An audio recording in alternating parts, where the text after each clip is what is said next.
Hey guys! Tonight we begin with the utterly reckless, occasionally poetic, and often puke-covered experience of getting wasted in medieval times when alcohol wasn't just for fun. It was safer than the water, more reliable than a doctor, and significantly cheaper than a confession.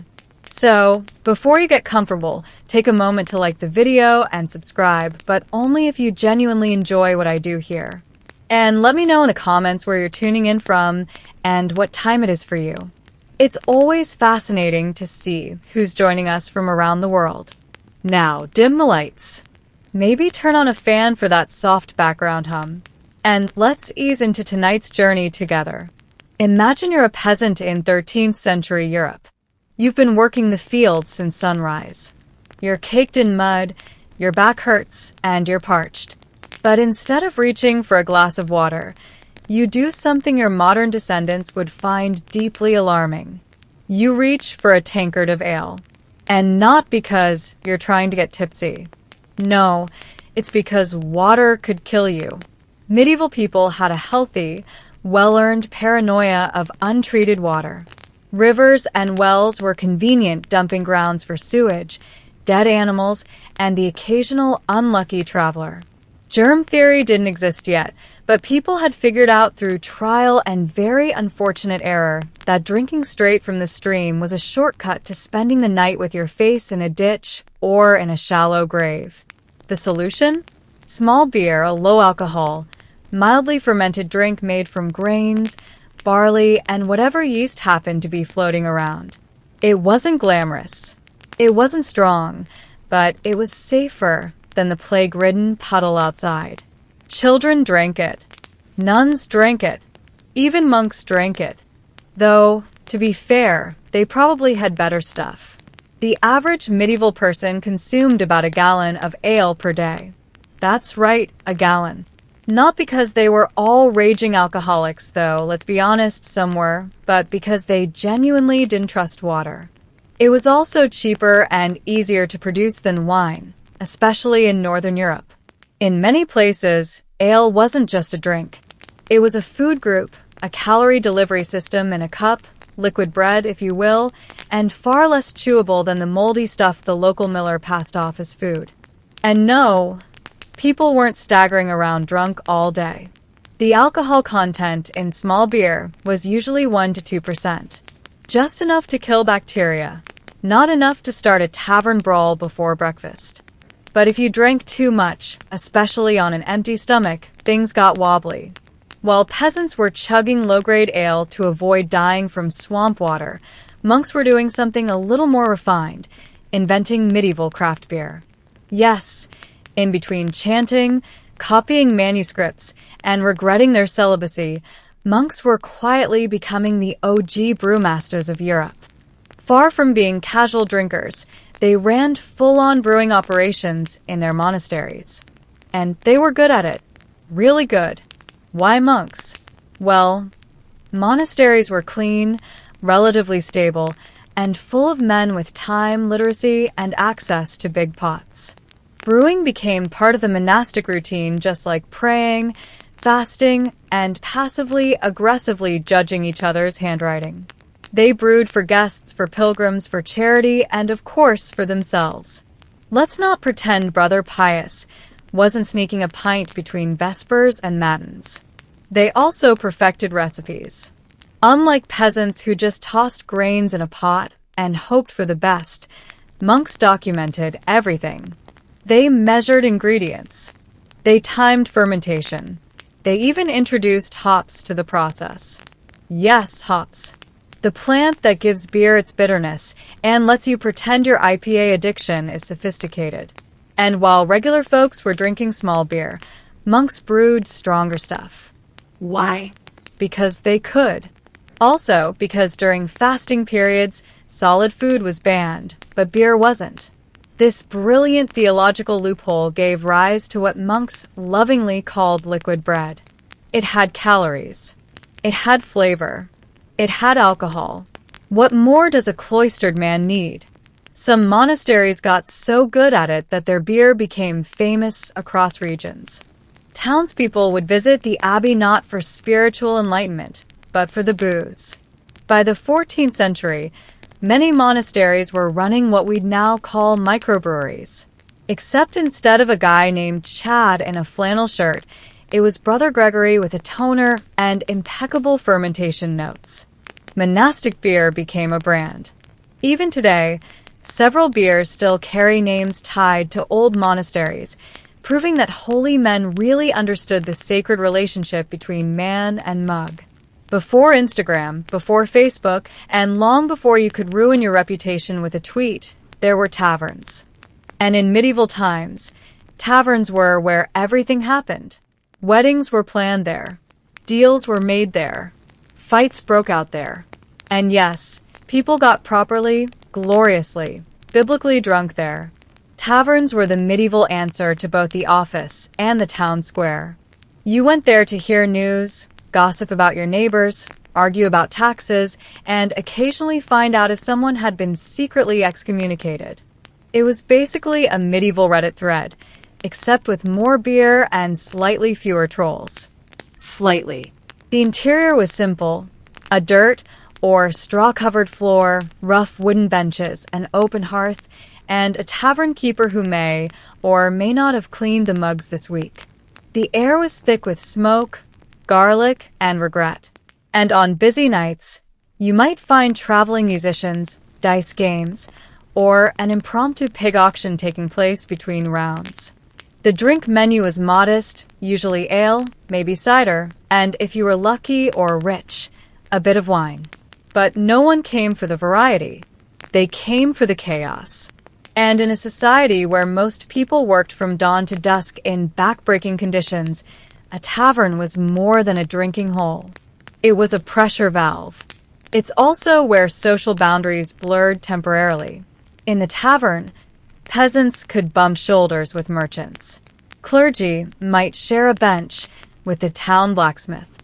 And occasionally, someone might start speaking Latin after 2 cups, and no one would stop them. Everyone was equal under ale until someone knocked over a jug. Then all hell broke loose. Of course, not everyone was a fan. Church leaders complained that taverns were dens of sin, and city councils tried regulating them with about as much success as regulating pigeons. But the truth was simple. Taverns were essential. They kept communities together, let steam blow off, and gave people a place to lose arguments, money, and memory, all in one night. In medieval Europe, how drunk you got and how much dignity you lost in the process often depended on your social class. Because getting wasted wasn't a one-size-fits-all experience. It came in tiers, like a really unstable wedding cake with a goat sleeping under it. Let's start at the bottom.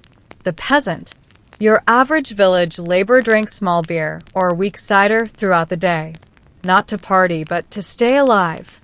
It was a calorie source, a water substitute, and frankly, one of the few affordable pleasures in a life full of blisters and taxes.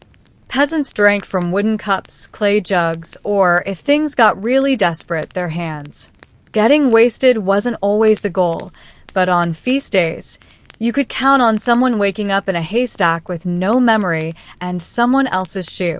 Now slide up the muddy social ladder to the nobility. Here, alcohol was about status. Nobles drank wine, ideally imported, absurdly expensive, and served in a goblet that could double as a helmet. Wine was often sweetened, spiced, or perfumed, because nothing says power like drinking something that smells like your grandmother's closet. Feasts in noble courts were liquid marathons. Multiple courses, endless refills, and toasts that went on so long you could grow a beard mid-sentence. Getting drunk at court was common, even expected, but it had to be done gracefully. Slurred Latin and wine-stained robes are forgivable. Throwing up on the bishop's lap, slightly less so.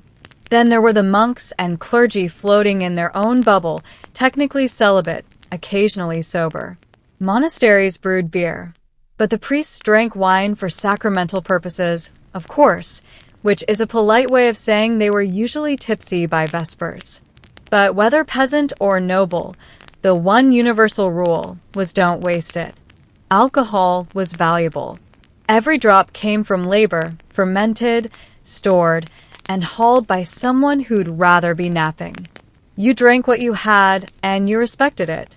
Or you got in a fight with the baker and ended up in the stocks. Drinking was the medieval equalizer. It dulled misery for the poor and inflated egos for the rich. Everyone got something out of it. Some got hangovers, some got legends. So, you might be wondering, what exactly did medieval people drink when they wanted to unwind or just survive another day of plowing, plague, or papal taxes? Let's begin with ale, the true backbone of the medieval beverage lineup. It was unfiltered, uncarbonated, and often thick enough to chew. Brewed from barley, oats, or whatever grain hadn't been stolen by rats that week, ale came in multiple strengths. Small beer, light, regular ale, buzzworthy, and the kind that made you see angels or start reciting poetry, sometimes both. Next was me, the drink of choice for those who wanted to feel a bit mythological. Made from fermented honey and water, it was sweet, strong, and popular at feasts or among people who thought regular beer just wasn't theatrical enough. If ale was the village plumber, I was the bard with the lute and questionable eye contact. Then came wine, mostly for the rich, the monks, and anyone living in southern Europe, where grapes were more plentiful than morels. But medieval wine was a far cry from your modern Merlot. It was often sour, weak, and routinely mixed with herbs, spices, or even seawater. Yes, cedar. Nothing says I'm classy like sipping a Cabernet that tastes like brine and regret. You also had cider and perry, fermented apple or pear drinks popular in orchard regions. Sweet, fizzy-ish, and dangerously easy to overdrink, especially if you were already 2 tankers deep into your no-work-today plan. And then things got weird.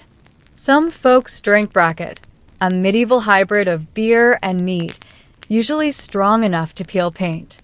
Others enjoyed posset, a bizarre hot mixture of curdled milk and ale. Picture a foamy soup made by someone who's angry at cows. Occasionally, medicinal concoctions came into play. Herb-infused wines that promised to cure everything from headaches to demons. Whether they actually cured anything is questionable, but after 3 cups, no one cared. And finally, there was ale mixed with raw egg for the brave and the soon-to-be nauseous. Did it help with strength? Maybe. Did it smell like something you'd regret? Absolutely. If you think medieval people drank a lot during regular days, you should see them at a feast. These weren't your grandma's polite dinners. They were all-night carnivals of consumption. Meat, music, merriment, and massive quantities of booze. And getting drunk wasn't just accepted. It was basically built into the seating arrangement. Feasts happened for any occasion.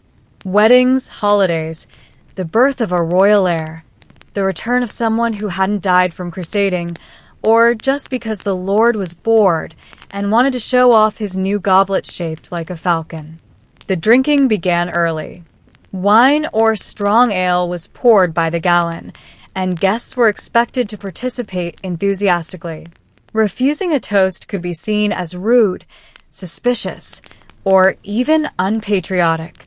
In some courts, it was practically treason. Toasts weren't just cheers. They were elaborate rituals with speeches, blessings, and the occasional passive-aggressive poem. And every toast was followed by more food, more drink, and usually more bad decisions. Nobles drank from ornate cups of gold, silver, or sometimes carved horn, because even intoxication had to be a performance. Meanwhile, servants scurried around refilling mugs, clearing trenches, aka edible plates made of stale bread, and quietly judging everyone. As the evening dragged on and inhibitions vanished, the party often devolved into a blur of singing, wrestling, and long-winded storytelling no one asked for. There are medieval records of people dueling over who told a better joke or whose beard had more dignity.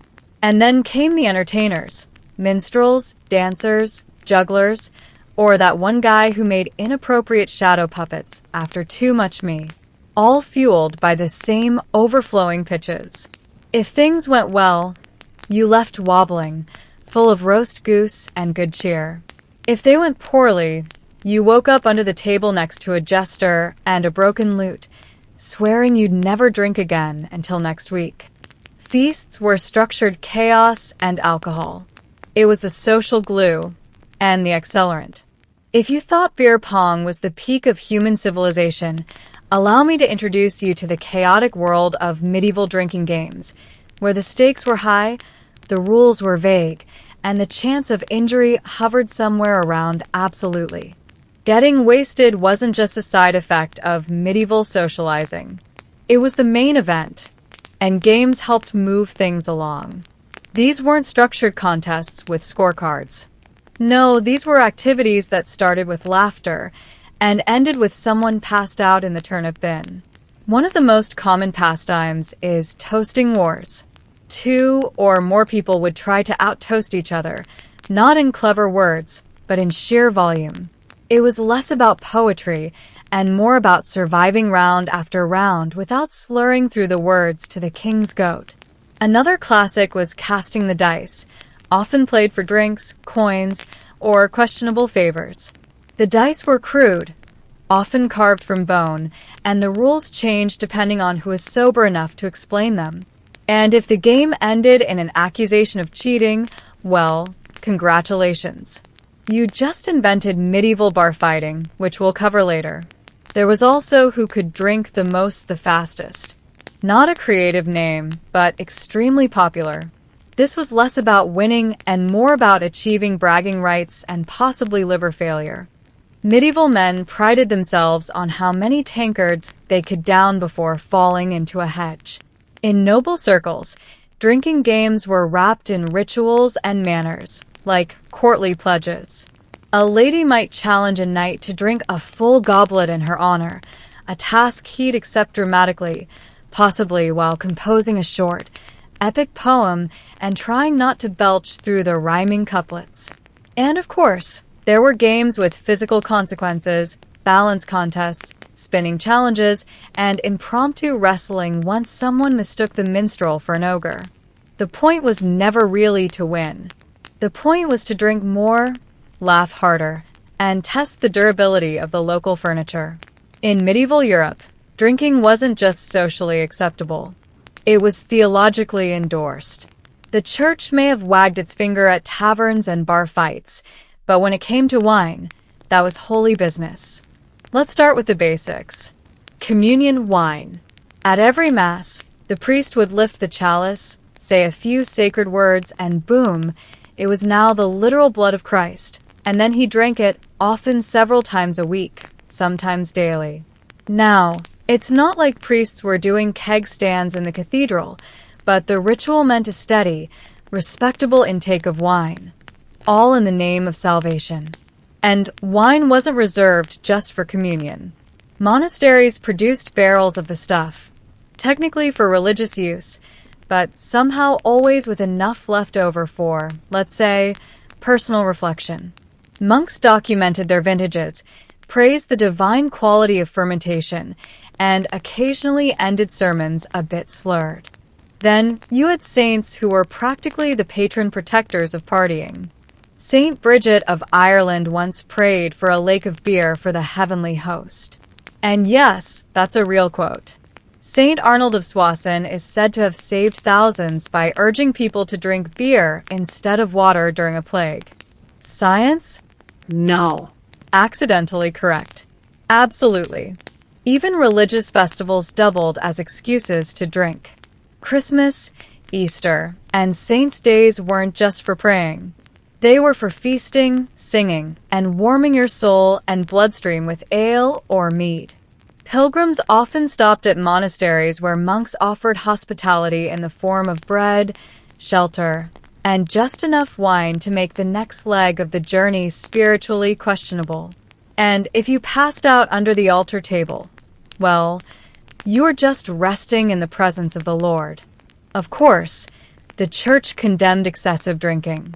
But like most medieval rules, enforcement was wildly inconsistent. A noble might get a stern sermon. A peasant might get tossed in the stocks. As a monk, he'd just get reassigned to less liquid duties. Let's be honest, in a world where beer was safer than water, someone was always bound to overdo it. And while medieval society loved a good feast and a bit of booze-fueled cheer, there was a limit. Once you crossed the line from merrily tipsy to shouting at goats and trying to joust a fence, that's when the town stocks came into play. Yes, the dreaded stocks, medieval society's favorite blend of punishment and public entertainment. These wooden contraptions clamped your ankles, wrists, or neck and left you stuck in the village square, exposed to the elements, hecklers, and occasionally a very disappointed sheep. Getting put in the stocks for public drunkenness wasn't rare. If you were loud, rude, vomited somewhere sacred or strategic, or decided to moon a local bishop, you might find yourself clamped into public humiliation by dawn. The punishment wasn't just physical. It was deeply social. Your friends, neighbors, and that one nosy blacksmith's wife all got to watch you squirm, stew, and sober up slowly in full daylight. Children might throw old vegetables. Monks might mutter scripture at you. Someone would definitely say, "Seen that one before." Ironically, you weren't always punished for drinking, only for being bad at it. Nobles could drink themselves into a coma at feasts with no consequences. But if a cobbler tripped into a pig trough after 3 Alesh, suddenly it was a moral crisis. Authorities saw public drunkenness as dangerous, not because of the alcohol itself, but because it made people unpredictable. Slurred speech and stumbling were fine behind closed doors. But out in the streets, that's how revolts start. Or worse, folk songs. Some towns even had ale tasters whose job was to make sure tavern beer wasn't too strong, or at least not stronger than the mayor's tolerance. Still, being drunk in public was rarely treated as a crime. It was a mild disgrace, a social slap on the wrist. You weren't a criminal, just someone who got a little too medieval on a Wednesday night. And after a few hours in the stocks, you walked away stiff, shamed, and probably planning your next visit to the tavern. Just quieter this time. Hangovers in the Middle Ages were exactly as awful as you'd expect. Minus the ibuprofen and minus any sympathy from your neighbors. You wake up on a pile of straw. The church bells are going off like Judgment Day. And there's a goat staring at you because apparently you passed out in its stall again. So, what did medieval people do for hangovers? Well, for starters, they powered through it. You had chores. You had obligations. You didn't have time to complain about your head splitting open like a rotting melon. You just muttered something about sin and staggered back into the daylight. But some people, bless them, did try actual cures. One popular one is raw eggs and ale, because nothing says recovery like mixing what wrecked you with what might give you salmonella. Others swore by vinegar or fennel tea or infused herbs, which usually tasted like grass and sadness. If you were lucky enough to have access to a doctor, and I use that term loosely, they'd talk about imbalanced humors and probably bleed you a little. Nothing helps a hangover like blood loss, right? Some just kept drinking. That's not a joke. Hair of the dog wasn't invented yesterday. Medieval folks figured, well, I already feel like death. Might as well top it off with a warm mug of redemption. The church predictably had a different take. Hangovers weren't just your body punishing you. They were God punishing you. The prescription was repentance and maybe fasting. Nothing cures a headache like guilt and a dry crust of bread. Honestly, most people probably didn't call it a hangover. They just called it Thursday. But make no mistake, getting wasted in medieval times had consequences. The difference is you couldn't tweet about it. You just got up, wiped the ale crust off your face, and hoped nobody remembered what you did with that loot. At some point in history, someone invented alcohol. And about 5 minutes later, someone else got punched in the face with a mug. Welcome to the chaotic world of medieval bar fights, where your honor, your drink, and your questionable singing voice could all get you into trouble. Taverns were not quiet places. They were loud, smoky, smelly, and usually packed to the rafters with people who'd spent all day digging trenches, shoeing horses, or arguing with their landlord, and were now 3 sheets to the wind over just about anything. Spilled drinks, unpaid debts, dice games gone wrong, who had the better beard, who insulted whose ox, and occasionally, because someone thought the other guy looked too French. That was an actual insult in certain towns. Weapons weren't supposed to be brought into taverns. But let's be honest, this rule was as effective as modern no-smoking signs in 1990s bars. Daggers, clubs, and even walking sticks could turn into weapons if the argument got heated enough. And if you didn't have a weapon, no problem. Tankers were heavy, and so were wooden stools. Tavern brawls ranged from quick shoving matches to full-blown furniture-destroying chaos. Sometimes, the tavern keeper stepped in. Sometimes they just watched from a distance, arms crossed, calculating how many tables they'd need to fix in the morning. Local authorities usually didn't care unless someone died or unless someone important got bruised. If it was just 2 peasants swinging wildly in the corner while a lute player kept strumming in denial, it was basically a Friday night. But if a noble or a visiting merchant got involved, suddenly the law showed up and stocks were prepared. Or worse, you were fined a month's wages and banned from the tavern, which was basically medieval exile. Despite the risks, fighting was part of tavern culture. You went in for a drink and a laugh. Sometimes you get both. Sometimes you get a black eye and a story you weren't allowed to tell around your grandmother. Medieval drinking wasn't just a man's game. In fact, if you walked into a tavern or bought ale from the corner stall, there was a good chance a woman had brewed it, sold it, and maybe poured it on your head if you got mouthy. Enter the alewife, one of the most common and underappreciated figures in medieval booze culture. Alewives weren't just women who brewed beer. They were the primary brewers for centuries. Brewing was considered domestic work like baking or churning butter, except it could get you tipsy and occasionally cursed out by hungover blacksmiths. These women brewed small batches of ale at home, then sold it out of jugs, windows, or tiny stalls called tippling houses. Some operated out of their kitchens. Others ran full-on public alehouses.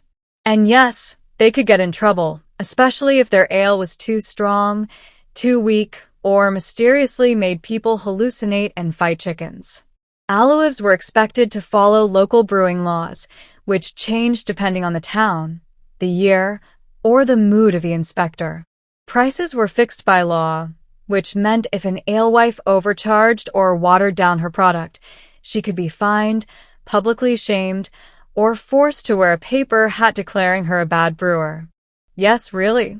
Then there were tavern maids who worked inside the alehouses, pouring drinks, scrubbing tables, and trying not to get groped by guys named Oswald with 3 teeth and too much meat in their system. These women had to be tough, fast, and fluent in insults. Some were just trying to earn a wage. Others flirted their way to better tips. A few married rich drunks and retired early, the medieval dream. But women weren't just behind the bar. They drank too, especially at festivals, weddings, or after dealing with 8 children and a cow that refused to cooperate. Drunkenness wasn't praised in women, but it wasn't unheard of either. And if the ale was good and the night was long, a few verses of body song were absolutely fair game. In the Middle Ages, if you were sick, injured, or just looked mildly uncomfortable, someone was going to hand you alcohol. Maybe it was a priest. Maybe it was your barber surgeon. Maybe it was your grandmother. But rest assured, the medieval solution to almost anything was to have a drink. And to be fair, it sometimes helped. Not because alcohol cured anything, but because when you're dizzy, feverish, or bleeding from a jousting mishap, a few cups of wine can take the edge off. Welcome to medieval medicine, where alcohol was a painkiller, antiseptic, sedative, and occasionally breakfast. Doctors, and again that term is doing a lot of heavy lifting, routinely prescribed wine and ale. If you had a cold, warm wine, a headache, wine with mint, digestive issues, mead mixed with herbs served in what was essentially a hollowed-out medieval mug, and a prayer. Even monks brewed herbal cures for healing purposes. These were strong, sweet, syrupy concoctions flavored with wormwood, sage, or whatever looked vaguely medicinal in the garden. Today, we'd call that digestive. Back then, they called it medicine and just hoped you didn't die. One particularly bold remedy involved soaking herbs in brandy, then drinking it to cleanse the humors. Whether it cleansed anything other than your self-respect is debatable, but you did stop complaining, either from numbness or unconsciousness. In battlefield medicine, alcohol had a real purpose. It cleaned wounds, or more accurately, it stung like hell and distracted you from the guy sawing off your leg with something that used to be a farming tool. Sometimes they gave the patient a strong drink before the amputation. Sometimes they were patient and just passed around the bottle. But medieval people didn't just use alcohol for injuries. It was prescribed for melancholy, plague symptoms, childbirth recovery, and spiritual despair. If you were breathing, there was probably a bottle involved. Did it work? Occasionally. Did it make things worse? Also occasionally. But hey, in an age where bloodletting was considered science and leeches were practically coworkers, alcohol was at least pleasantly wrong. If there's one thing governments have always been good at, it's noticing when people are having fun and figuring out how to tax it. And in medieval Europe, alcohol was no exception. Drinking wasn't just a pastime. It was an economic engine.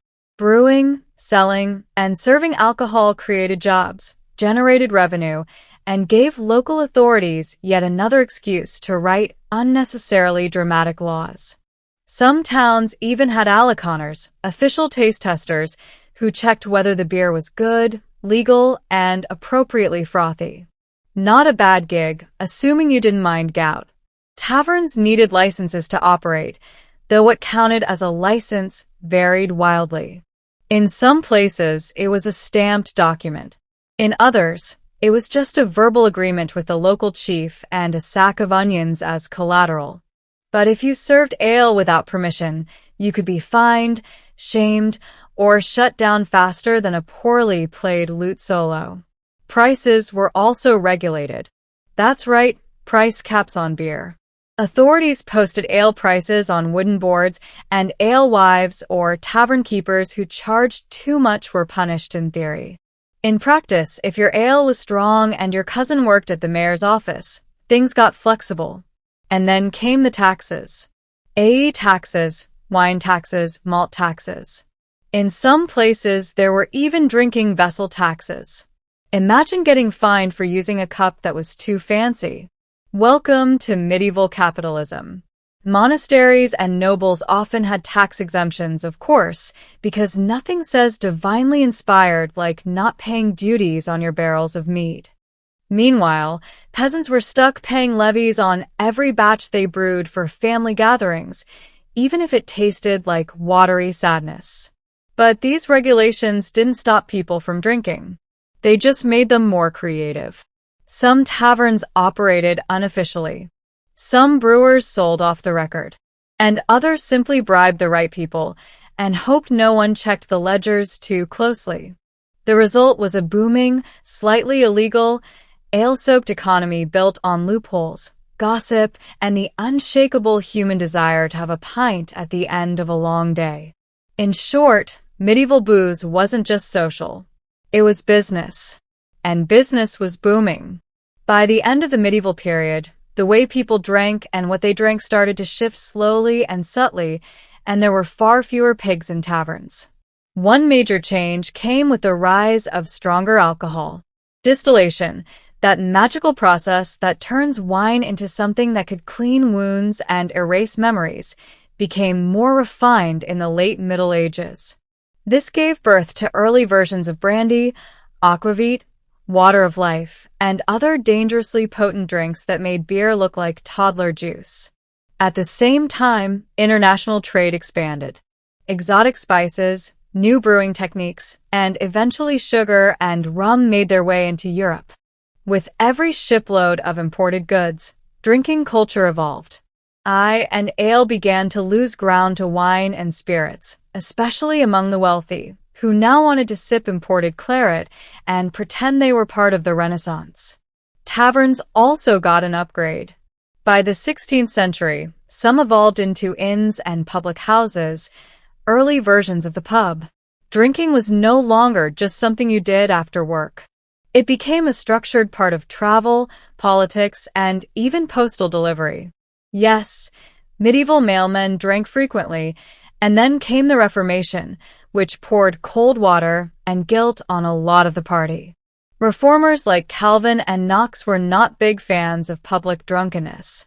Suddenly, drinking became a moral battleground, and taverns were accused of being dens of sin, sloth, and questionable fiddle playing. Governments got stricter. Licensing laws multiplied. Taxes increased. Public drunkenness was increasingly criminalized. But the desire for a good drink never went away. It just adapted. Allatives were pushed out by guilds and mal-run breweries. Wine was regulated by state-appointed officials. Spirits became fashionable in court. And slowly but surely, drinking moved from an everyday necessity to more of a social choice. The Middle Ages gave way to modernity. And while we gained better sanitation, cleaner water, and slightly less meat, we also started to forget how deeply entwined alcohol had been with survival, celebration, and social life for centuries. In ancient Babylon, love was not a spontaneous, rosy-cheeked affair. It was war. And like any good war, it required strategy, incantations, and sometimes the assistance of a very grumpy demon. Babylonian love magic didn't shy away from meddling with the supernatural. If you couldn't win someone's affection through charm, you'd write their name on a cursed clay figurine and bury it near their door. Just like that, you had leverage.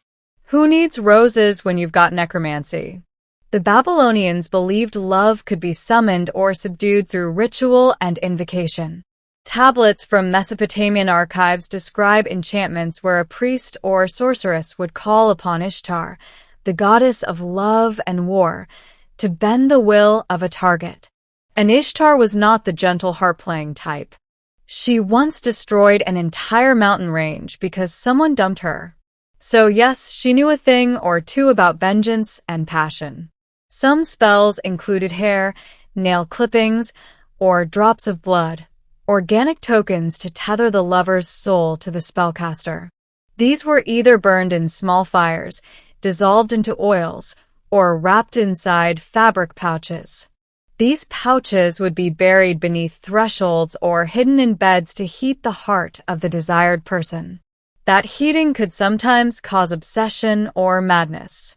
But hey, what's love without a little side effect? And it wasn't all about attraction. Babylonian texts also mention apotropaic spells designed to drive away unwanted suitors or remove a rival's erotic pull. In one particularly nasty charm, a woman asked the gods to make her rival's breath smell like a corpse. Subtle, effective, and guaranteed to ruin any moonlit moment. This mix of erotic desire and divine manipulation created a culture where love was a battlefield layered in ash, honey, blood, and whispers. You didn't just hope someone loved you. You dragged them into a cosmic tug-of-war using scrolls, dolls, and invisible spirits to tip the scale. Love in Babylon was rarely mutual. It was an act of will. And when words failed, spells stepped in, etched in uniform, whispered to the stars, and sealed with sacred smoke. Babylonian love wasn't pure, but it was potent. In ancient Greece, love spells were less about hearts and flowers and more about domination and desperation. The Greeks had a specific name for this magical obsession, eros. But it wasn't the gentle affection you'd write poetry about. It was a frenzied, all-consuming madness, more likely to land someone in a temple begging for mercy than walking hand in hand through olive groves. Greek love magic was split into two powerful branches, Gogi spells and Philia spells. Agoge spells were meant to drag someone, sometimes literally, to the practitioner. Usually used by men, these spells aim to inflame lust, cause sleeplessness, and even make the victim hallucinate until they surrender to desire. A typical rogue spell might say something like, "Burn her heart until she comes to me crawling." Yes, crawling. Greeks were not subtle about their intentions. The spells were often written on lead tablets, cheap, durable, and heavy with symbolism, and buried in graveyards or wells, places considered gateways to the underworld. Why? Because these spells often invoked underworld spirits or restless ghosts to do the dirty work. If you wanted someone to fall in love, you'd call on a dead guy who had nothing better to do. On the other hand, Philia spells were more about affection management. These were often used by women trying to maintain peace in marriages or control their husbands' wandering eyes. Rather than summoning burning passion, Philia spells focused on harmony and loyalty. They were sometimes infused into wine or oil, acting like magical tranquilizers hidden in daily rituals. Of course, herbs and potions played their part. Greeks used aphrodisiacs like mandrake root, which looked vaguely human and was believed to scream when uprooted. Probably not ideal first date material. Love potions also included honey, myrrh, and even crushed bones mixed into drinks or rubbed onto clothes. A particularly strong recipe involved menstrual blood, an intimate and powerful ingredient believed to tie a man's soul to his lovers forever. Greek erotic magic wasn't romantic in the modern sense. It was strategic, visceral, and usually aimed at control rather than consent. Os, the god of love, was often depicted blindfolded and armed with arrows for a reason. Love wasn't just blind, it was dangerous, and the Greeks knew exactly how to weaponize it. When it came to love, the ancient Romans took what the Greeks started and added more wine, more drama, and far more legal loopholes. Roman love spells weren't merely folk traditions whispered by lonely hearts. They were considered tools of influence, status preservation, and occasionally straight-up revenge. In a society obsessed with order and honor, controlling another person's desires became a stealthy way of rewriting fate itself. Roman love magic came in many forms, but defiction, or binding spells, was among the most popular. These were usually etched into thin sheets of lead and folded like cursed love letters before being buried in tombs or tossed into rivers. The idea is to entrap the target's mind, body, and spirit by invoking chthonic deities like Pluto or Hecate.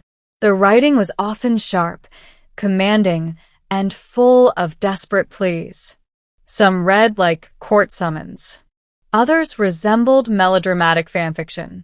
A particularly eerie example from Rome asks that a woman named Victrix burn with love for me, Marcus, like a torch day and night until she can no longer bear to be without me. Sounds romantic until you realize Marcus buried that spell next to a child's grave to add extra power. Roman ethics, optional perfumes, and oils were another avenue for magical manipulation. Women would anoint themselves or their intended lovers with concoctions laced with herbs like vervain, mint, or even belladonna, which could sedate or stimulate depending on the dosage. A sweet-smelling woman might not just be trying to impress. She could have been dosing her towering crush with a micro-love spell in liquid form. One particularly scandalous Roman tactic was the so-called Venus wine, a potent love potion allegedly containing animal parts, exotic herbs, and bodily fluids. Slaves and courtesans were rumored to slip it into their masters' goblets to tilt the power balance. If the potion didn't work, at least the hangover might spark some vulnerability. Roman law, interestingly, did acknowledge love magic, but not as a crime of passion. Instead, it was lumped into sorcery and considered a public threat if it disrupted property rights or inheritance. Love was all fun and games until someone cursed a senator into celibacy. For the Romans, love was political, magical, and occasionally toxic, just the way they liked it. In ancient Egypt, love was sacred, mystical, and dangerous in the hands of the wrong priest. Egyptian love spells combined religious devotion, poetic metaphor, and, when needed, ruthless manipulation. These weren't the ramblings of a heartbroken teen. They were carefully composed rites, often recorded on papyrus and backed by the authority of deities like Hathor, Isis, and Bes. If your heart was broken in Egypt, you didn't cry. You conjured. Egyptians believed love could be stirred like a potion or unlocked like a tomb, and their magic reflected this. A common technique was the dream spell, in which the spellcaster summoned a god or demon to appear in the dream of the desired person. The spell would whisper, "You long for her like the desert longs for rain." Elegant. Yes. Manipulative. Absolutely. One recovered papyrus from the Ptolemaic period describes a spell where the target's heart is likened to a captive bird fluttering endlessly unless reunited with the one who casts the charm. These texts were often written in red ink, considered magically potent, and sometimes included miniature drawings of bound figures or symbolic birds with clipped wings, a visual cue just in case the gods needed reminding. But it wasn't all about metaphor. Physical objects had power, too. Wax figurines were used to represent both the spellcaster and the target. These dolls were anointed with perfumes, pierced with needles, or placed in jars with inscribed love formulas. And depending on the goal, passion, or punishment, the results varied wildly. Want affection? Rub the doll with lotus oil. Want revenge for rejection? Add scorpion venom. Potions were popular, often involving ingredients like honey, wine, mandrake root, and, unsurprisingly, blood. Some spells even required menstrual blood mixed with beer, which was believed to bind the man's soul to the woman through shared essence. Offer that at a modern cocktail bar and see how it goes. What truly set Egyptian love magic apart was its divine undertone. These weren't mere tricks. They were invocations. Love and lust were seen as natural extensions of divine will. But divine will could be influenced with the right hymn, the right words, and a properly charged amulet, ingredients that walked the line between medicine, magic, and outright poison. You weren't just wooing someone with roses. You were slipping them a cocktail of hallucinogens, animal parts, and sometimes your own bodily fluids. If modern dating is complicated, at least it doesn't usually involve powdered mummy. In ancient love magic, ingredients weren't chosen for their smell or taste. They were selected for symbolic and spiritual force. The more potent or taboo the object, the more power it was believed to have. Hair, fingernails, spit, and menstrual blood were commonly used because they contained personal essence. To bind someone, you needed part of them or part of yourself. But some recipes went well beyond the personal. In Babylon, spells sometimes called for scraps of lion skin, crocodile fat, or the feathers of nocturnal birds, creatures thought to live between worlds. In Egypt, scorpion venom might be smeared onto amulets or mixed with myrrh to stir both desire and dread. In Rome, spells occasionally included the ashes of burned bones or, disturbingly, the remains of condemned criminals. If love couldn't be earned, it would be stolen from the world of the dead. One particularly twisted Greek recipe instructed the user to obtain the bones of a bat, grind them with honey and wine, and leave the mixture beneath a moonlit statue of Aphrodite. Drink it, and your target would become mad with desire. Of course, they might also become mad. Full stop. Many potions blurred the line between aphrodisiac and poison. Belladonna, mandrake, and henbane were all popular ingredients. Taken in the right amount, they induced lightheadedness and emotional openness. Taken in the wrong amount, well, let's just say love became eternal in a tombstone kind of way. And while men often wielded love spells to incite lust, women frequently used more subtle means, like clothing enchantments, food magic, or charm bags sewn with silken herbs. These might be hidden in pillows or hung beneath beds. One Babylonian spell even instructs a woman to anoint her breasts with a sacred oil before embracing her lover, making the moment both erotic and enchanted. Not all ancient love spells were meant to ignite passion. Some were curses in disguise, wrapped in seductive words but loaded with venom. These weren't about mutual desire. They were about domination, humiliation, or vengeance. And their true goal wasn't love. It was control.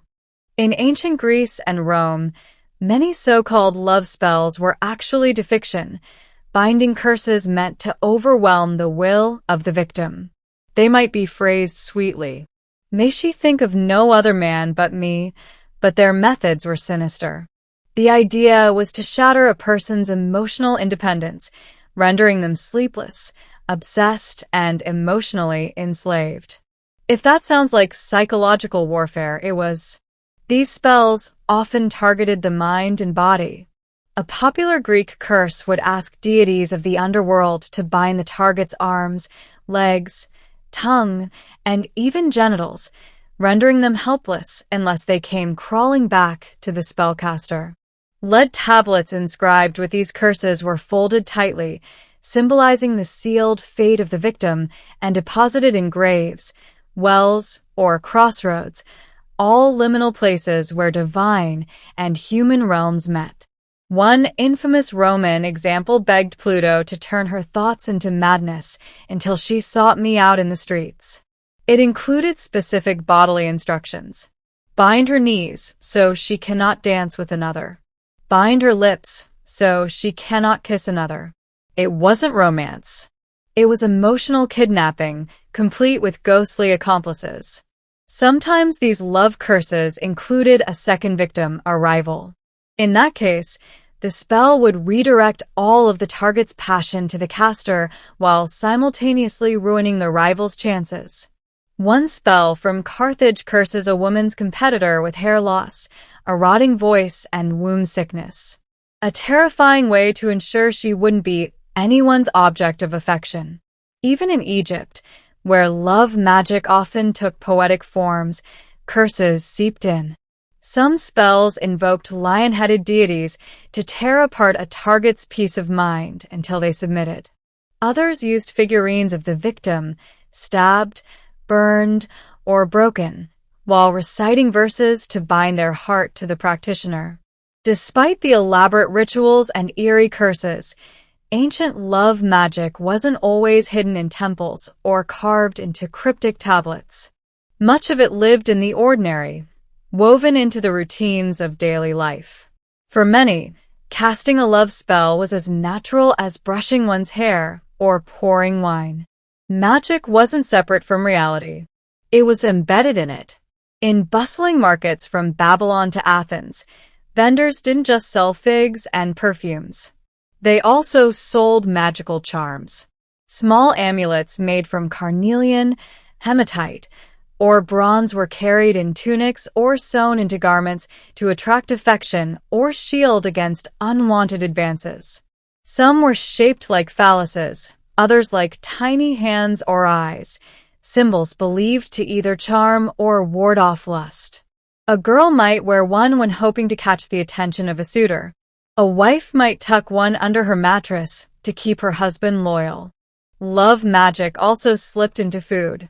Meals were prepared with more than just spices. There was intent. In Rome, women were known to stir aphrodisiacs into sauces, pour honeyed wine laced with herbs, or serve bread kneaded with whispered spells. One Egyptian charm directed the user to breathe into the cooking pot and speak the beloved's name 3 times. Dinner became a slow seduction. Each bite is a step closer to enchantment. Even cosmetics weren't immune. Ancient Greek women ground special herbs into their eye or lip pigments, believing it would make their gaze irresistible. A spell from the Hellenistic period instructed a woman to recite lines from a hymn to Aphrodite while applying rouge, transforming her daily beautifying routine into a sacred act of attraction. Clothing also carried magic. A Babylonian text recommends washing a garment in enchanted water before offering it to a potential lover. In doing so, the shirt itself became a charm.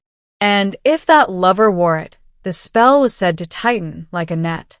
These everyday spells weren't always grand or theatrical. They were subtle and intimate and performed in kitchens, bedrooms, and bathrooms. To the ancients, love magic wasn't reserved for desperate sorcerers or vengeful aristocrats. It was for everyone. For all their seductive promises, ancient love spells were never guaranteed to work. And when they did, the consequences could be disturbing, even tragic. While many spellcasters imagined a blissful union as the result of their magical efforts, ancient texts and warnings suggest that love magic often unraveled in unexpected and terrifying ways.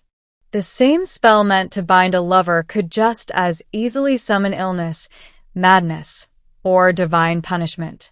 In Greece and Rome, philosophers and priests alike cautioned against meddling with the will of others. Theophrastus mocked those who relied on love potions, portraying them as foolish and desperate. Pliny the Elder flat-out labeled love magic as a dangerous superstition, warning that its practitioners were either deluded or criminal. Even in magical papyri, cautionary lines were often included. Do not call upon this spirit unless you are ready to accept what follows. And what followed could be grotesque. One Roman legend tells of a man driven mad by a failed spell. He wandered the streets at night, calling out the name of a woman he no longer recognized. In another tale, a woman who used a potion to secure her husband's fidelity found herself the target of his obsession as he became violent and paranoid, convinced she was unfaithful despite her original intentions. Some spells even warned that the gods might turn on the user. In Egypt, invoking Hathor or Isis without proper offerings could anger the deity, bringing misfortune instead of romance. One recovered scroll states, "If she is not meant to love you, your heart shall know sorrow tenfold." That's ancient, so don't try to force it. Rivals could also fight back. A targeted woman might hire a counter-magician to unbind her from the original spell or to curse the practitioner in return. These magical feuds could escalate into full-blown hex wars with spells flying in both directions, sometimes over years. Protective charms, salt circles, and sacred words were all part of the defense. Perhaps most chillingly, love spells often succeeded in creating obsession rather than affection. The victim might feel compelled but confused, physically drawn but emotionally vacant. Love turned into compulsion, a haunting echo of true connection. Though the gods of Babylon have long fallen silent and Roman grave tablets have crumbled, the heartbeat of ancient love magic never truly stopped. It simply adapted. The spells, potions, and rituals of the ancient world evolved, repackaged into folk traditions, whispered superstitions, and even self-help rituals we still see today. Take the concept of the love potion. While modern science scoffs at the idea of aphrodisiac elixirs, the shelves of health stores still overflow with tonics promising enhanced attraction, deeper intimacy, or natural magnetism. Ancient herbs like mandrake, damiana, and ginseng still find their way into teas and oils meant to rekindle passion. We may not invoke Venus or Ishtar anymore, but the desire to bottle love remains strong. In parts of southern Italy, Folk traditions continue to echo Roman and Greek magical beliefs. Red ribbons tied under mattresses, herbal sachets hidden in clothing, and whispered charms passed down through grandmothers mirror the rituals once practiced in classical temples and street corners alike. In parts of the Middle East and North Africa, fragments of Egyptian and Mesopotamian love magic survive in talismans worn discreetly or spells spoken during cooking. Even in pop culture, ancient love magic lives on. Films, books, and songs often portray the enchanted lover. Whether it's a vampire compelled by a blood bond or a potion slipping into a wineglass at just the right moment, the trope of the love spell gone wrong remains a favorite storyline, reflecting ancient warnings that passion conjured by force may unravel into chaos. More curiously, modern psychology has uncovered parallels between old spells and techniques used to increase attraction, mirroring body language, using scent to trigger emotional memory, or timing confessions to maximize emotional impact. Were those ancient spellcasters simply using proto-psychological hacks, cloaked in divine language and ritual drama? Today, love spells are still sold online, though now dressed in pastel branding and witchy aesthetics. Etsy shops offer customized candle spells, while TikTok hosts manifestation tutorials that wouldn't seem out of place on a Greek papyrus scroll. In the end, ancient love magic wasn't just about getting someone to love you. It was about regaining control in the face of longing. That impulse, timeless, desperate, and beautifully human, remains with us. We still chase that same alchemy to be seen, desired, and chosen. And if a little magic helps along the way, so be it. In ancient Greece, sport was not a pastime. It was a sacred duty, a divine performance of flesh and will before the gods. Nowhere was this more evident than at the Olympic Games, first held in 776 BC in Olympia, a sanctuary site dedicated to Zeus. For over 1,000 years, Greeks from city-states across the Hellenic world gathered every 4 years, not for politics or war, but to chase immortality through muscle and grit. The games weren't casual contests. Athletes trained for months, sometimes years, under the watchful eyes of coaches, priests, and even philosophers. Before competing, they swore an oath to Zeus, promising they had prepared honestly and would not cheat. This wasn't just formality. Breaking the oath could result in public flogging or disgraceful disqualification. Honor was everything. And if you're imagining chariot races and discus throws with dignified robes flapping in the wind, stop. Greek athletes competed completely nude. It was a celebration of the male form, yes, but also a sign of transparency. Nothing hidden, no armor, no trickery, just raw athleticism and the judgment of the gods above. The original events were simple. Foot races, long jump, discus, javelin, wrestling, and boxing. Then came the pancration, a brutal combination of wrestling and boxing with barely any rules. Fingers were broken, and eyes were gouged. The crowd cheered. Death wasn't common, but it wasn't forbidden either. Winning brought more than bragging rights. Victors were crowned with a simple olive wreath, but they returned home as heroes. Some cities awarded winners with free meals for life, prime seats at the theater, or even exemption from taxes. Poets would immortalize their names. Sculptors might carve their likeness into marble. For a fleeting moment, they were godlike, but there was no room for women, not in the audience, and certainly not as competitors.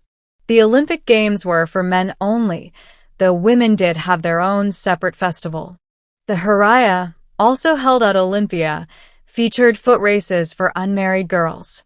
Still, it paled in comparison to the testosterone-fueled spectacle that defined the male arena.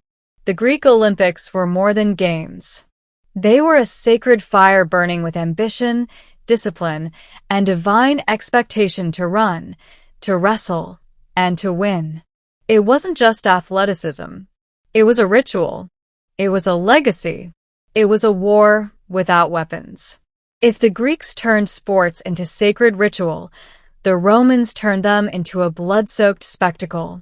In the Roman Empire, athletics meant violence, and no event embodied this more than the gladiatorial games.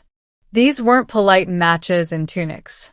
They were brutal performances of life and death, designed to thrill the masses, honor the dead, and remind everyone who held the power.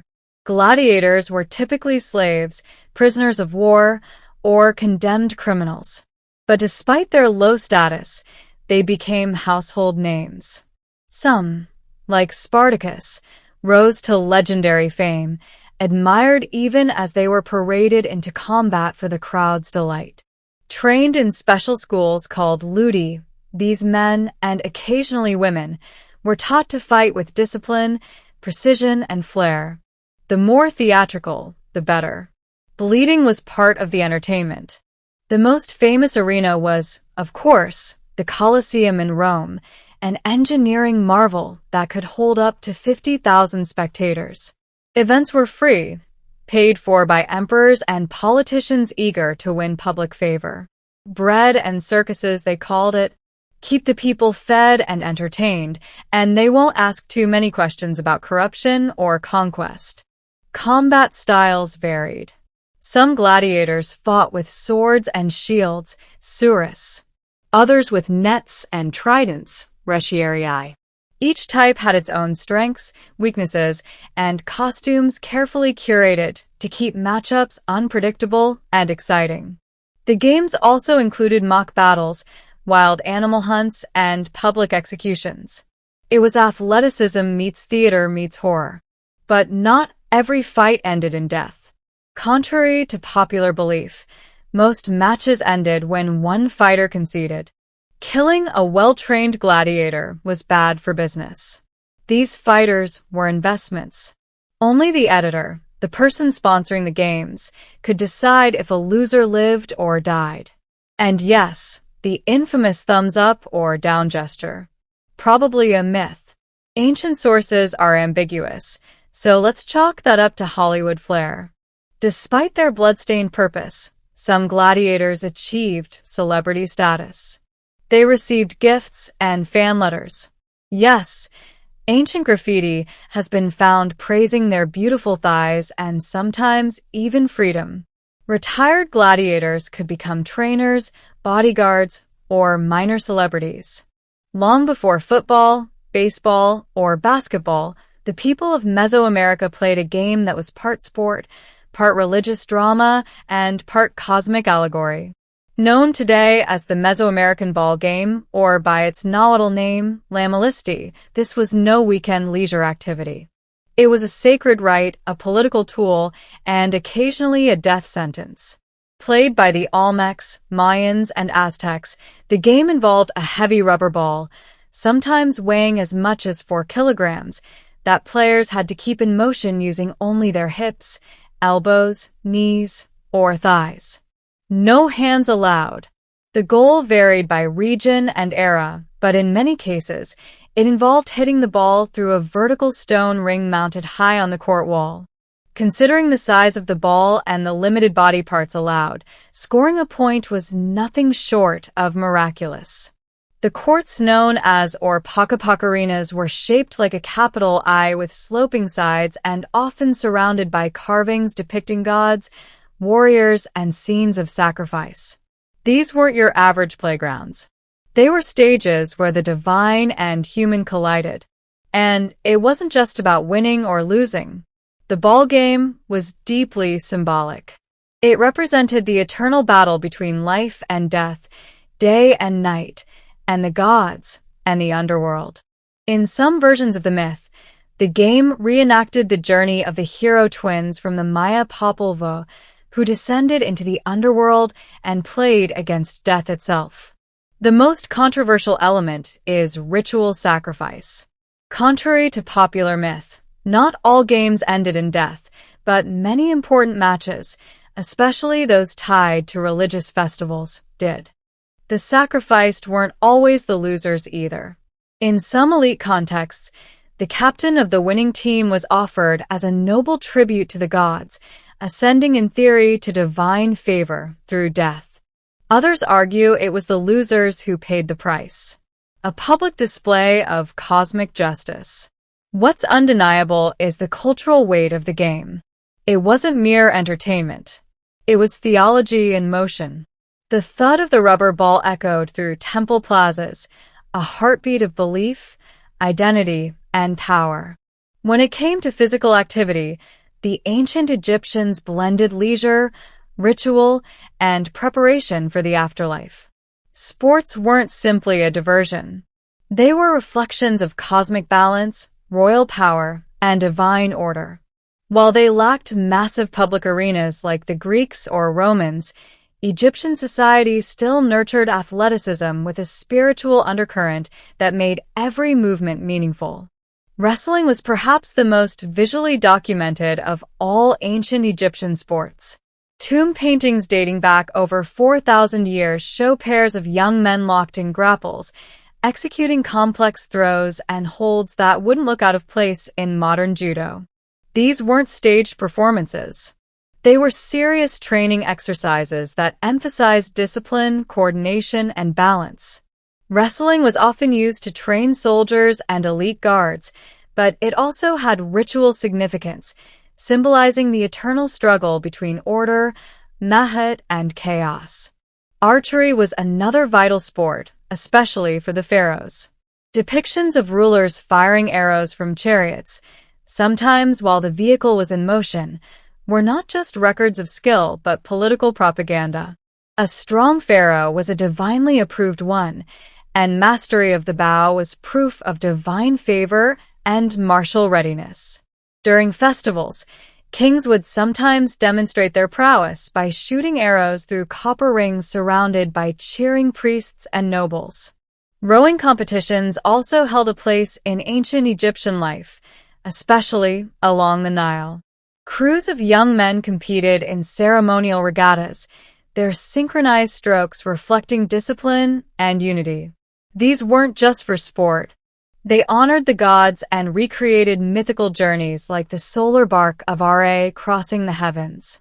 For the everyday Egyptian, sports included tug-of-war, leapfrog-like jumping games, and rhythmic dancing activities that were both joyful and communal. Children practiced balancing and acrobatics, while laborers stayed physically fit through their daily work. Athletic games during festivals often served as community bonding and religious observance, blending sweat with spirituality. Interestingly, Egyptian women participated more than in many ancient cultures. Wall paintings show female dancers and gymnasts performing at banquets and ceremonies, often in celebration of fertility and divine femininity. While not competitive in the modern sense, these performances were athletic, graceful, and held symbolic weight. In ancient China, sports weren't just about physical prowess. They were tightly woven into the fabric of Confucian values, military training, imperial politics, and the pursuit of harmony between mind and body. From battlefield simulations to courtly pastimes, athletic activities served both the elite and commoners, often reflecting deeper philosophical ideals. Archery held a particularly exalted place. In Confucian tradition, the nobleman was expected to master the bow, not only as a warrior, but also as a gentleman. Competitions were formalized and deeply ritualistic. During the Zhou dynasty, archery contests were held in ceremonial halls where etiquette mattered as much as accuracy. Participants bowed, recited prescribed phrases, and shot not to kill, but to demonstrate inner virtue and discipline. Hitting the target was seen as a metaphor for hitting moral perfection. But not all sports in ancient China were so serene. Enter jigu, Chinese polo. Introduced during the Han Dynasty and reaching peak popularity under the Tang, polo became the sport of emperors, generals, and aristocrats. Played on horseback with long mallets, it was thrilling, fast-paced, and surprisingly dangerous. Emperor Shirong of Tang even died in a polo accident. Still, the sport was embraced by both men and women of the court. Noble women in silk robes could be seen galloping alongside their male counterparts, striking balls with astonishing agility. In an age of rigid gender roles, polo briefly leveled the playing field. Military sports also flourished. Coup, an early form of soccer, was originally developed to keep soldiers agile and coordinated. Players kicked a leather ball through a net or hole in a wall using precise footwork. Over time, Kuju became a popular civilian game as well, eventually gaining recognition as the earliest documented form of football. Martial arts, too, found expression through sport. Wushu and early forms of kung fu weren't just combat techniques. They were disciplines that cultivated the spirit as much as the body. Sparring matches and strength tests were common in militaries and public demonstrations, often staged during festivals. Even games like chess and Go, Wakey, were viewed as mental sports, testing strategy, foresight, and emotional control. The ideal sportsman wasn't merely strong. He was balanced, restrained, and morally upright. In the ancient Near East, spanning Mesopotamia, Assyria, Persia, and beyond, sports were rarely just games. Athleticism was often a reflection of power, divine favor, and military preparedness. Physical feats weren't celebrated in isolation. They were part of public ritual, royal image building, and the cultural machinery of empire. In Mesopotamia, the earliest known urban civilizations developed a range of physical activities, though they didn't formalize sport quite like the Greeks. Wrestling, for example, features prominently in Sumerian art and literature. The Epic of Gilgamesh describes the hero wrestling the wild man in Kedu in a contest so fierce that it shakes the very foundations of the city, only for the two to end up as lifelong companions. Wrestling wasn't just for sport. It symbolized raw strength, dominance, and respect among equals. Kings were expected to be physically formidable. Assyrian and Babylonian rulers often commissioned reliefs showing themselves hunting lions or engaging in military drills. These weren't staged for mere vanity. They were political statements.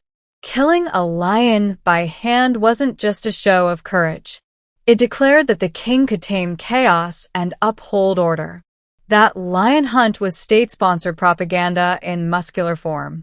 The Persians under the Achaemenid Empire developed one of the earliest formalized military training programs that blended athletics with ethics. Young boys were taught to ride a horse, draw a bow, and speak the truth. A triad that fused sport, warfare, and moral education. Archery and horse riding were both vital, not just for battle readiness, but also as symbols of elite status. Public displays of strength also played a role in temple rituals. Festivals often included competitions like foot races, stone lifting, or even ceremonial fights, depending on the region and deity being honored. These events were watched by priests, officials, and sometimes even kings, reinforcing the idea that the body, like the city or the cosmos, needed to be strong and disciplined. One unique contribution from the Near East was the use of board games like the royal game, which, while not physically demanding, were seen as mental duels, sometimes even tools for divination. Just like with archery or wrestling, success reflected divine favor.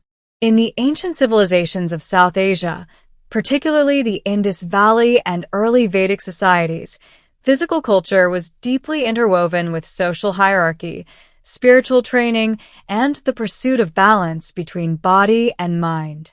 Though archaeological evidence from the Indus Valley is sparse in terms of organized sport, clues from urban planning, figurines, and later Vedic texts reveal a society that valued physical agility, strength, and discipline. The cities of Harappa and Mohenjo-daro featured large public baths and open courtyards that may have been used for communal gatherings, water rituals, or athletic exercises. Terracotta figurines show people in dynamic poses, wrestlers, dancers, and acrobats, suggesting that movement and performance were essential parts of daily life. Though no Olympic-style events are documented, the environment hints at a culture where the body was trained not just for survival but for aesthetic and ritual purposes.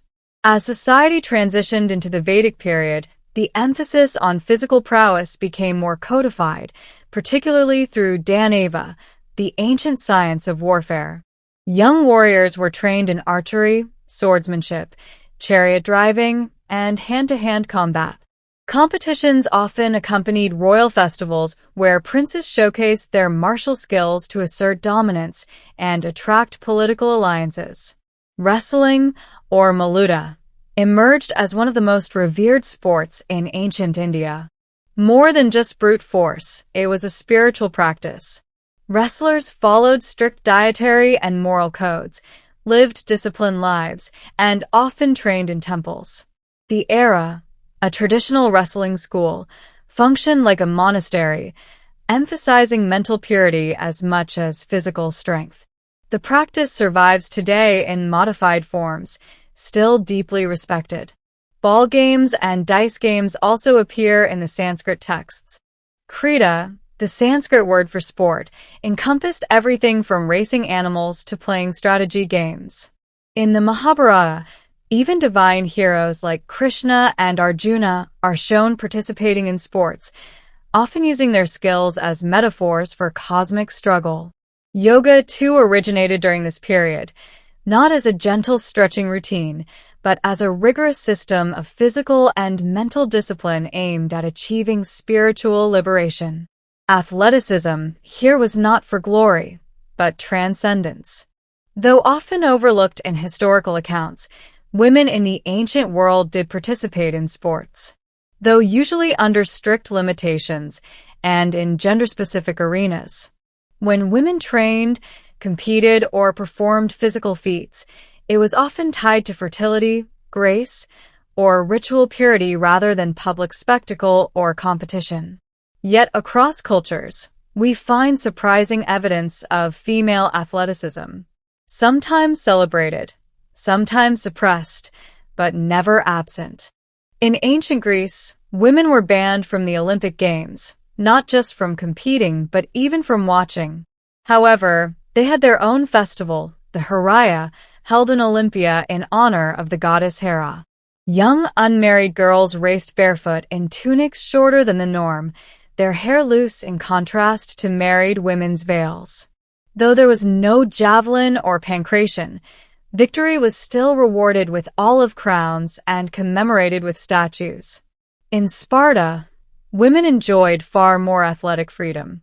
Spartan girls trained publicly in running, wrestling, and throwing, often competing in front of male audiences. Their athleticism was seen as a civic virtue. Strong mothers produced strong warriors. While the rest of Greece found this shocking, Sparta viewed female strength as foundational to their militarized society. In Egypt, tomb paintings and reliefs show women dancing, leaping, and performing gymnastic feats, particularly in festivals and religious ceremonies. These performances, though not competitive, were demanding and athletic. Some scenes even show paired female acrobats in midair poses, suggesting a long tradition of trained movement and physical artistry. Ancient Rome offers more complex examples. While elite Roman women rarely engaged in public sport, lower-class women and slaves occasionally performed in arenas as gladiatrices, female gladiators. Though rare, inscriptions confirm their existence. More commonly, women participated in ball games, swimming, and equestrian training within private villas. In China, the Tang Dynasty records show noble women playing polo, one of the only major sports that allowed women and men to compete side by side. Dressed in flowing robes, they galloped through imperial courts, striking balls with precision. These scenes shocked later Confucian historians, but they demonstrate a brief window where elite women wielded athletic agency. Though the crowds have vanished and the dust of ancient stadiums has long settled, the spirit of ancient sports still pulses through the modern world.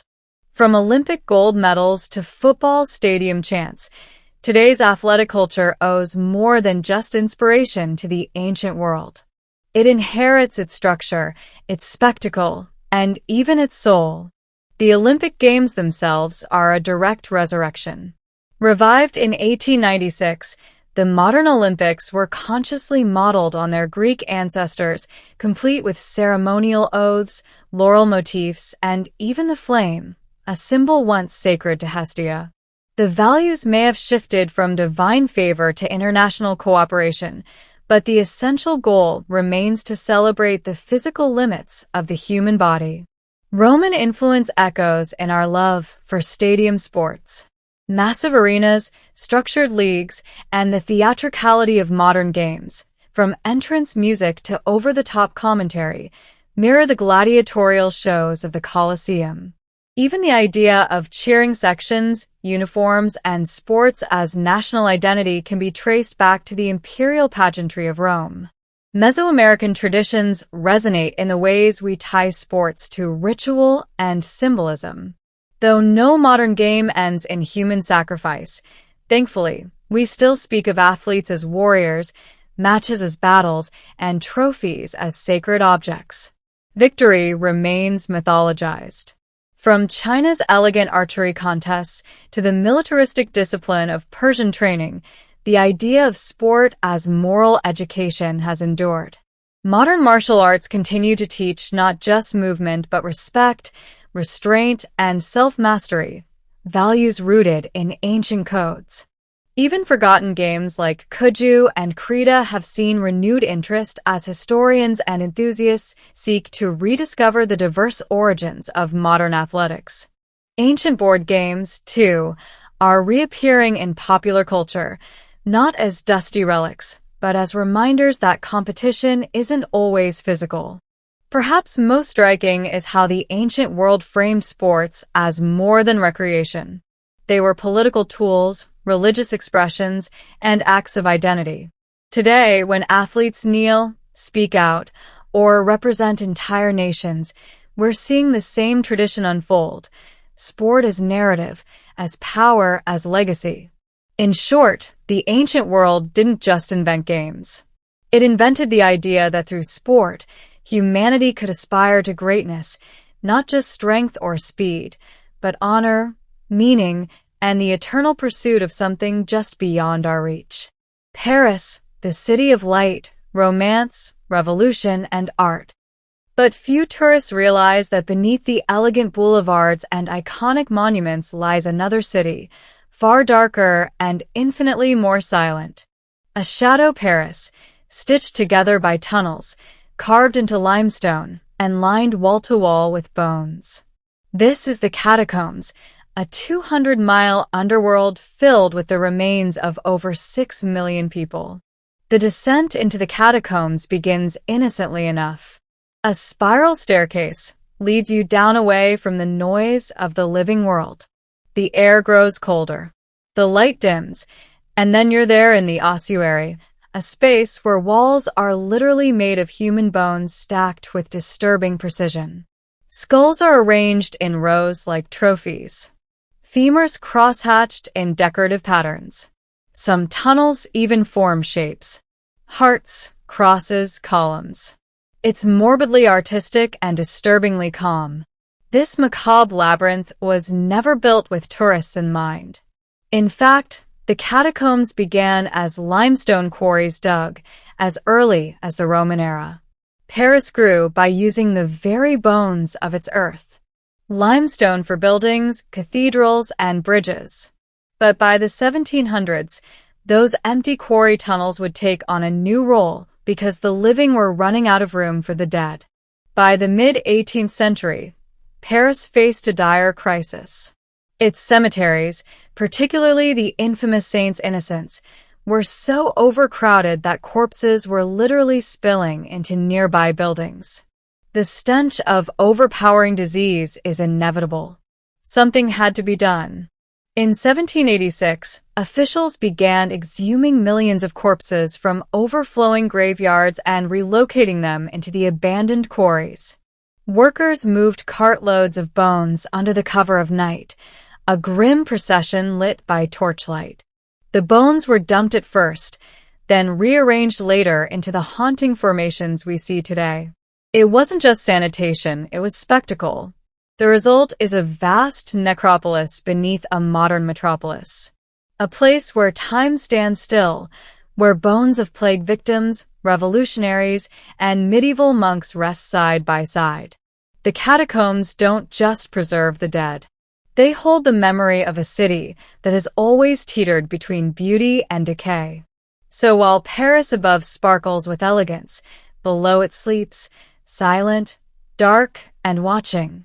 By the mid-700s, Paris was running out of space, not for the living, but for the dead.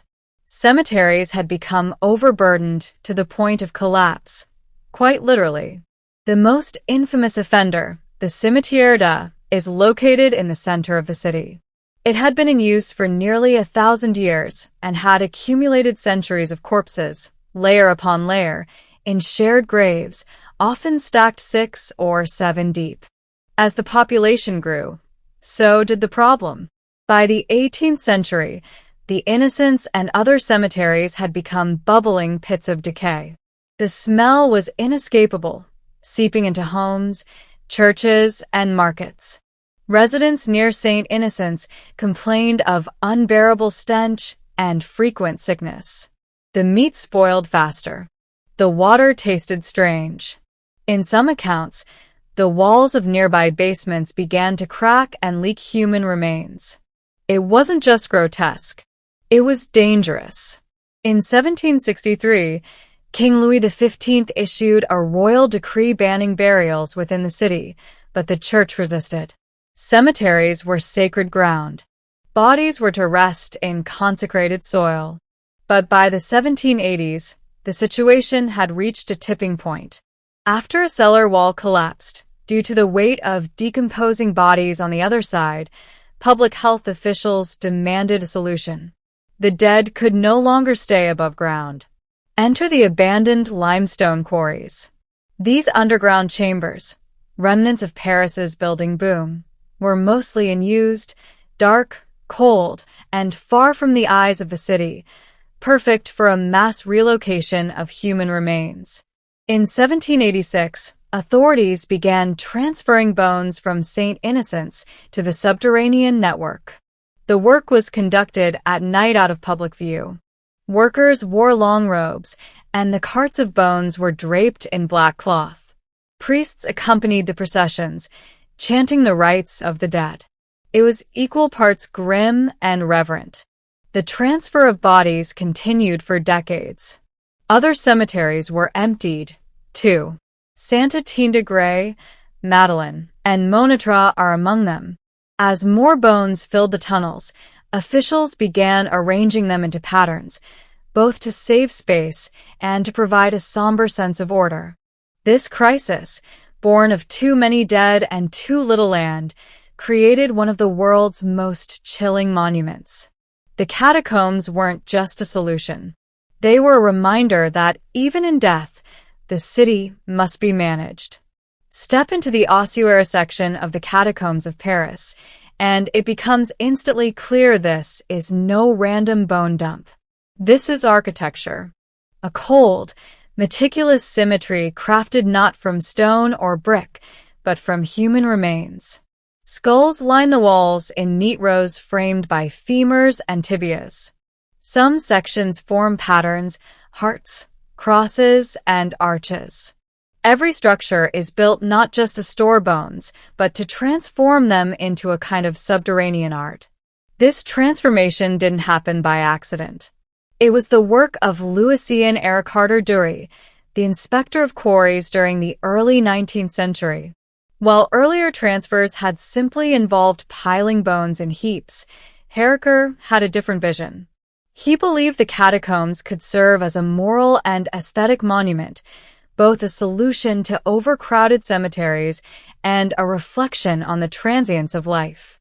Under his direction, the ossuary was cleaned, organized, and arranged into the haunting gallery we see today. The bones themselves, taken from millions of bodies, were anonymous. There are no names, no tombstones, just bone upon bone arranged like library shelves of the dead. The only identifiers are plaques, small stone markers denoting which cemetery the remains came from and the year they were transferred. In some sections, poetic inscriptions appear. One reads, "Stop. This is the Empire of Death." Structural stability was a concern, too. The bones weren't just decoration. They were used to reinforce the existing tunnels. In some places, bones are packed behind retaining walls, hidden from view, but essential for holding up the narrow corridors. Engineers had to be careful. They were working beneath the very city of Paris, and a collapse would mean more than just ruined tunnels. It could take whole neighborhoods with it. Lighting was sparse in the early days, just flickering oil lamps or torches that made the shadows dance across eye sockets and rib cages. Today, electric lights make the scenes less ominous, but no less surreal. This wasn't simply an inquiry. It was an engineered underworld, a blend of functionality, respect, and macabre display. A space designed to humble the living and give a silent voice to the countless dead. Here, every wall is a reminder. Architecture can be beautiful and terrifying. Walk a few steps deeper into the catacombs of Paris, and the faces blur because there are none. 6 million bodies reduced to identical bones. No names, no epitaphs, just rows upon rows of anonymous skulls silently watching. But behind this eerie uniformity lies a haunting question. Who are they? The answer is everyone. The catacombs hold the remains of ordinary Parisians who lived and died over centuries. Bakers, servants, priests, midwives, soldiers, children. People who once crowded the city's cramped neighborhoods, who walked its muddy streets and worshipped in its cathedrals. When their graves overflowed and cemeteries began to rot, they were moved here, becoming part of this great subterranean ossuary. Some of the bones belong to victims of plagues, especially the Black Death and later cholera outbreaks. Disease killed in such numbers that cemeteries became mass graves. Others died in famines, fires, or childbirth. Some had been buried for centuries and were mostly skeletal when exhumed. Others had barely decomposed. The process of relocating them was unpleasant, grim, and unsentimental. A solution, not a ceremony. But not all the dead were commoners. The bones of French nobles, clergy, and revolutionaries also found their way here, especially as political upheaval swept the city. During the French Revolution, when guillotines turned public squares into rivers of blood, victims were often dumped in mass graves and later moved underground. Some claim the remains of key revolutionaries like Danton, Robespierre, or Camille Desmoulins were relocated to the catacombs, but no official records confirm their exact placement. Down here, titles and ranks disappear. There's also the curious case of the Val d'Arras quarry section, believed to hold the bones of monks and nuns. These religious communities, once buried in convent gardens, were eventually displaced like everyone else when Paris needed more room for the dead. And then there are the children. Smaller bones were scattered among the stacks. No markers, no dates, just silent testimony to lives cut short. By design, the catacombs erase identity. In death, all are equal. Peasant, poet, plague victim, or patriot. The anonymity is overwhelming. 6 million souls reduced to geometry. And yet in their silence, they speak of the sheer weight of history, of the cost of city life, and of a society that once stood shoulder to shoulder and now lies skull to skull. While tourists shuffle through the official section of the catacombs, roughly a mile of sanitized, well-lit corridors, beneath their feet lies a forbidden world. A shadow network of uncharted tunnels, locked doors, and centuries-old pathways crawling with graffiti, hidden chambers, and the occasional underground rave. Welcome to the domain of the cataphiles. Cataphiles are urban explorers who defy city law to access the forbidden zones of the Paris catacombs. They use hidden entrances, manholes in parks, storm drains, or basement trapdoors. Once inside, they navigate by memory, hand-drawn maps, or intuition. There are no signs, no safety rails, and no cell service. Only the sound of your own footsteps echoing through the dark. This isn't just thrill-seeking. For many cataphiles, the catacombs are a second city, a sacred space of history, rebellion, and creativity. Over the decades, they've carved out rooms in the tunnels, makeshift libraries, art galleries, and even cinemas. Some host clandestine parties deep underground, generators, speakers, and candlelight illuminating a dance floor built over stacked bones. The cataphile community is tight-knit and fiercely protective. Entry is often by invitation only. Newcomers called tourists are often tested for respect and survival skills. The golden rule: never disturb the bones, never tag sacred sites, and never get caught because this is all illegal.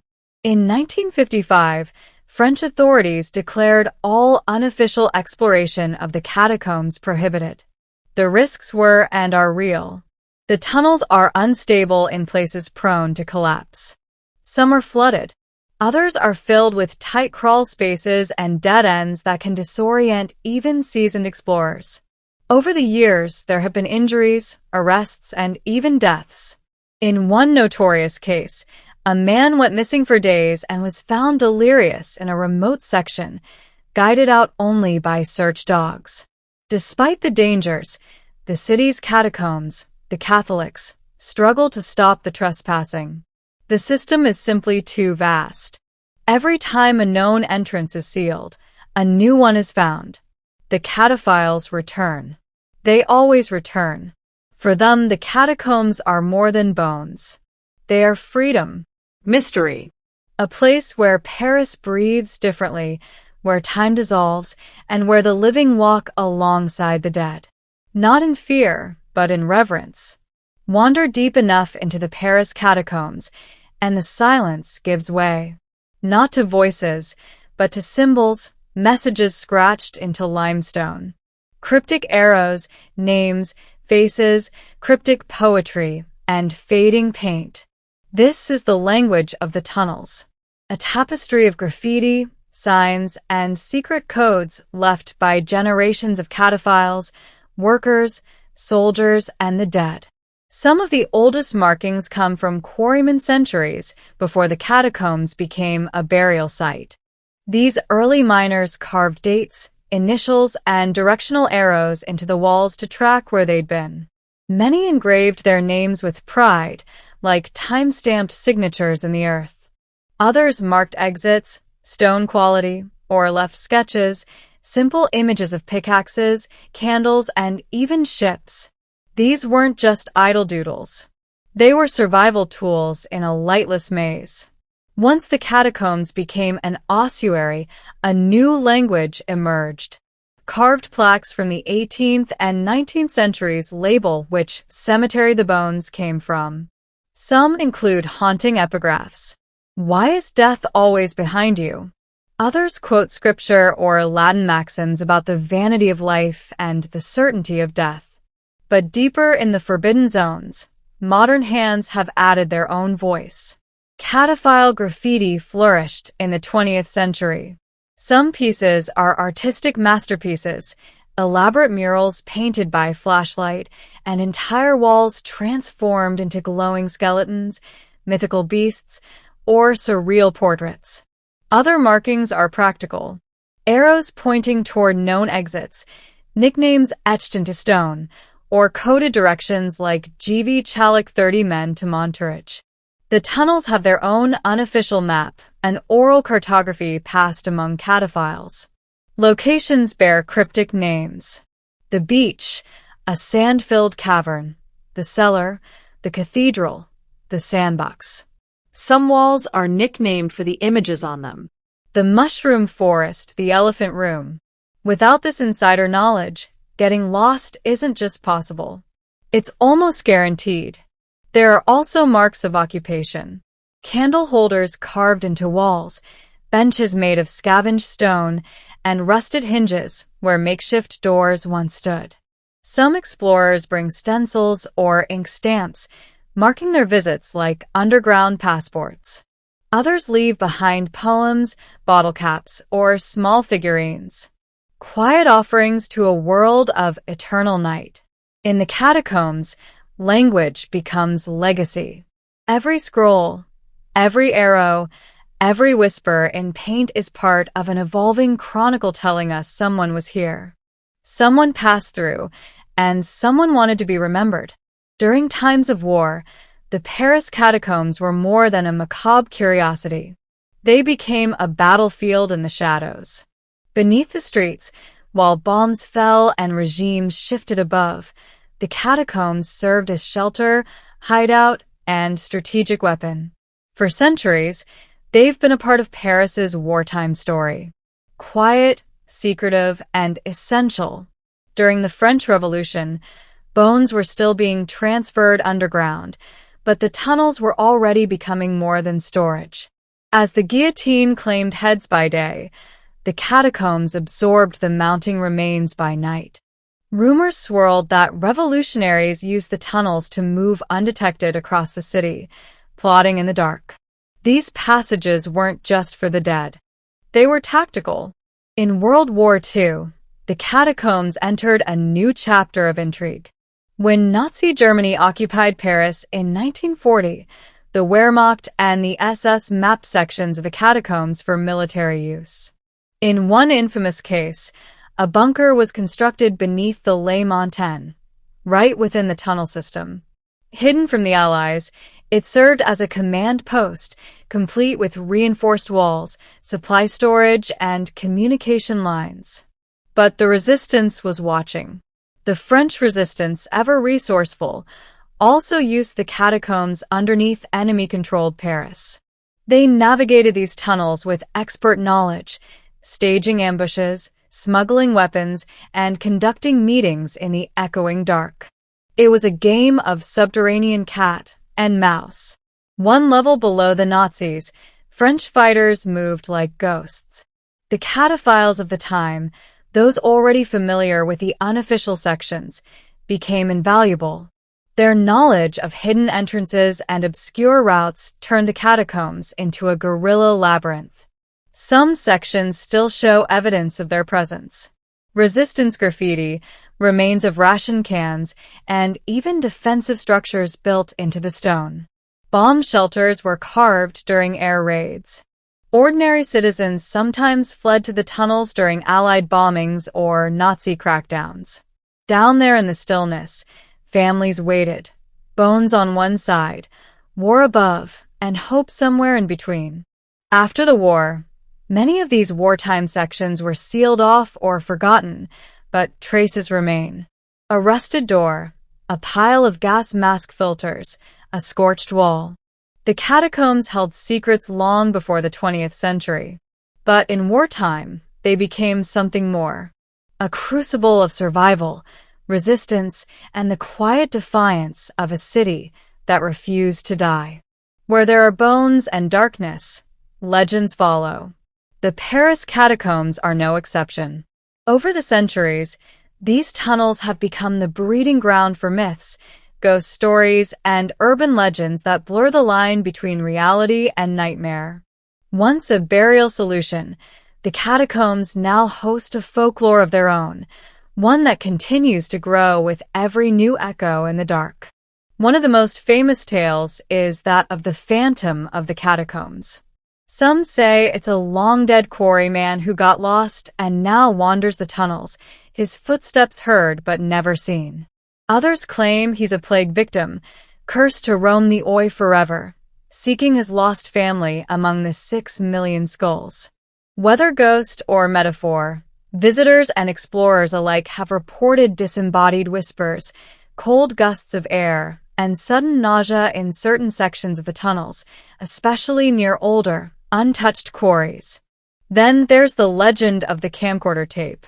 In the early 1990s, a group of catphiles allegedly found a video camera deep in a restricted section. The footage, later broadcast on French television, showed a man wandering alone through the tunnels, increasingly panicked, running, spinning, and lost. Eventually, he drops the camera. No one knows who he was or what happened to him. The clip ends in silence, and he was never identified. The story became a modern myth, the lost explorer who never found the surface again. Other stories are more surreal. There are whispered accounts of rooms filled with human bones arranged into chairs and thrones, or of underground cults using the catacombs for rituals. One sealed chamber discovered in the early 2000s had a working phone line, a fully stocked bar, and an underground cinema. On the wall, a chilling message: "Do not try to find us." Despite skepticism, the power of the catacombs mythos is undeniable. It feeds on the natural fear of the dark, the unknown, and the sheer weight of death. The space is real, but the stories, they live in the gaps, between candlelight and shadow, between echoes and silence. Whether you believe the tales or not, one thing is certain. Deep beneath Paris, fear breathes easily, and the catacombs never sleep. Today, the catacombs of Paris are one of the city's strangest and most visited attractions. Each year, hundreds of thousands descend into this empire of death, not for funerals or rituals, but for curiosity, for selfies with skulls, for the thrill of standing among 6 million of the once living. It's a place where mortality is laid bare, yet marketed with a ticket stub and a brochure. The official quarry opened to the public in 1809 was originally intended to be a place of reflection, a memento mori for a city too focused on the surface. Early visitors were guided through by lantern light, sometimes accompanied by priests or scholars. Today, the lighting is brighter, the walls more secure, but the feeling remains a quiet awe, a dread mixed with wonder. Tourism has only grown since the 19th century. Poets, philosophers, and artists have long been drawn to the catacombs. Victor Hugo wandered its depths for inspiration. Salvador Dali called it beautiful. And for many, it's become a pilgrimage, not just to confront death, but to marvel at how meticulously death has been organized, stacked, and displayed. Yet, the catacombs remain controversial. Critics argue that turning mass graves into tourist attractions is disrespectful, reducing human lives to decor. Others point out that few visitors realize what they're seeing. These aren't props. They're people.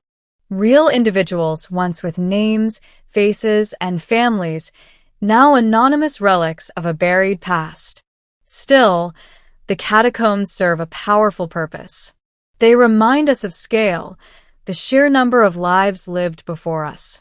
They are quite literally the foundation of Paris, the dead supporting the living. Bones that once carried bread, books, or revolution now hold up the city's myths and sidewalks.